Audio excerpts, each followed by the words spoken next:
घात बहुपद। इसका नाम द्विघात क्यों है? क्योंकि इसमें चर राशि की अधिकतम घात कितनी है? दो, इसलिए इसका नाम है द्विघात बहुपद। अगर पद के रूप में कहेंगे तो कितने पदों का बहुपद है ये? त्रिपदीय बहुपद है। गिनिए, 1 2 3 पद, इसलिए इसका नाम होगा त्रिपदीय बहुपद। अब इसका मूल समीकरण होता है a x की घात 2 धन b x धन c। अगर इसकी इससे तुलना करें, a का मान कितना है देखिए 10, b का मान देखिए कितना है 11x और c का मान देखिए कितना है 6। गणित में चिन्हों के साथ बोलना है, ठीक है। अब इसके गुणनखंड होने की इसकी मूल मेथड पे चले तो हमें क्या करना पड़ता है? a गुणा c, मतलब a के साथ c का गुणा, तो a का मान कितना है देखिए 10 गुणा c का मान देखिए कितना है ऋण 6। दोनों का आपस में गुणा किया तो 10 सिंह 60। ऋण एक बार इस ऋण का ऋण। अब 60 के आपको गुणनखंड तोड़ने, क्या करने हैं? गुणनखंड चलो तोड़ते। 1 का भाग देंगे कितनी बार जाएगा? ऋण 60 बार। 2 का दीजिए ऋण 30 बार। 3 का दीजिए ऋण 15 बार। 4 का दीजिए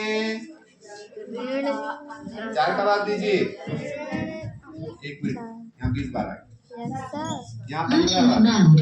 6 का दीजिए, 5 का दीजिए 12 बार। 6 का दीजिए ऋण 10 बार। 7 का जाएगा नहीं, 8 का जाएगा नहीं, 9 का पूरी बार जाएगा नहीं, 10 का जाएगा तो रिपीट हो गया। देखो अब आपने देखा इसमें पीछे के पूरे ऋण हैं, तो अगले वाले बाजू वालों में पीछे वालों को धन करते जाओ, सामने वाले को ऋण कीजिए।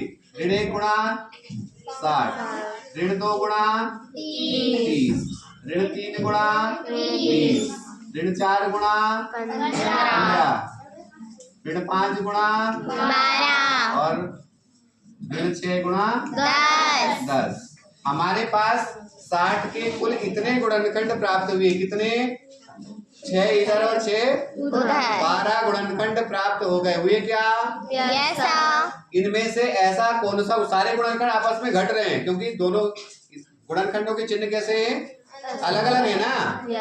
देखो ये धन का है तो ये ऋण का है, ये धन का है तो ये ऋण का है, यहाँ पे ये ऋण का है तो ये धन का है। सब आपस में घटने वाले, कोई भी जुड़ने वाला नहीं है। इनको आपस में घटाने के बाद किसका मान 11 आ रहा है? धन का 4 गुणा ऋण 15। कौन से वाले का आ रहा है? 4 गुणा ऋण 15। ऋण 4 गुणा 15। धन का चाहिए था कि ऋण का चाहिए था? इसका ध्यान रखना है। हमें काय का चाहिए? धन का। धन का चाहिए। काय का चाहिए? धन का। धन में तो यही वाला आएगा ना, बड़ी संख्या धन की 15 यहाँ पे है ना। यस भी 11 आ रहा है, पर इसमें काय का आ रहा है? ऋण का। ये हमें काय का चाहिए? धन का। क्योंकि अपन को धन का 11 लाना है ना।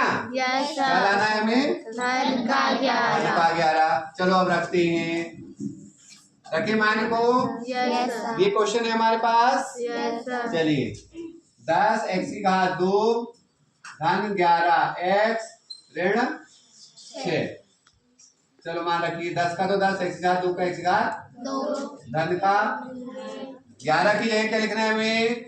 4। चिन्ह देखिए ऋण 4 x, फिर क्या लिखना है? धन 15 x। अरे चिन्ह देखिए 15 का चिन्ह क्या है? धन। और ऋण 6 का ऋण 6। अभी भी क्वेश्चन नहीं बदला, इसको आपस में घटाओगे फिर से जैसे का वैसा 11x प्राप्त हो जाएगा। हो जाएगा।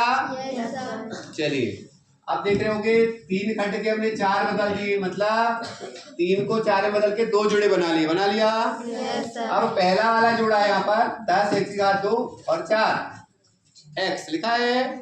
तो 10 के गुणनखंड तोड़ो तो क्या आएंगे? देखो यहाँ पे 2 गुणा 5 और 4 के 2 गुणा, 2 ऐसे 15 के 3 गुणा 5 और 6 के 2 गुणा 3।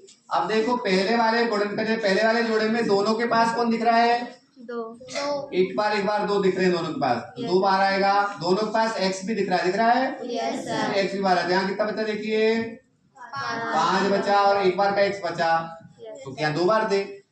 फिर ऋण का ऋण बचा। यहाँ से देखो एक बार का 2 और एक बार का x बाहर हो गया, तो बचा क्या? केवल बचा 2। आगे अब यहाँ पे देखिए सामने चिन्ह धन है इसलिए धन निकलेगा। और सामने धन निकल जाता है तो अंदर के चिन्ह नहीं बदलेंगे। ऋण निकलता है तो बदलते, ऋण अंदर जाता है तो बदलते, पर यहाँ कौन जा रहा है, निकल रहा है बाहर धन। जो सामने चिन्ह था वही निकलेगा, ठीक है। अब क्या करना है, दोनों के पास कौन दिखाई दे रहा है आपको, 3, इसलिए हमने 3 को बाहर निकाला। तो यहाँ कितना बचा, 5, साथ में x, ऋण था तो ऋण, बचा क्या 2, 3 तो बाहर आ गया। अब देख रहे होंगे पहले वाले जोड़े में भी देख रहे होंगे 2x 5x ऋण 2 है, और पीछे वाले के पास भी कौन है 5x ऋण 2, दोनों के पास इस चीज को हमने फिर से क्या कर लिया, क्या किया, 5x ऋण 2 को उभयनिष्ठ ले लिया, जिसे इंग्लिश में हम कहते हैं कॉमन फैक्टर या कॉमन ले लिया, ठीक है। क्या किया हमने,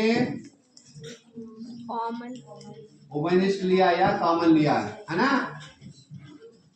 कौन को लिया, 5x ऋण 2, यहाँ कितना बचा देखो 2x बचा, इसको बाहर कहते हैं 2x बचा कि यहाँ का वहाँ, और यहाँ कितना बचा धन 3। ये हमारे पास 10x की घात 2 धन 11x ऋण 6 के क्या प्राप्त हो गए, गुणनखंड। जी आंसर आ गया, आंसर बराबर 5x ऋण 2, दूसरे कोष्टक में 2x धन 3। ठीक समझ में आ गया, वेरी गुड।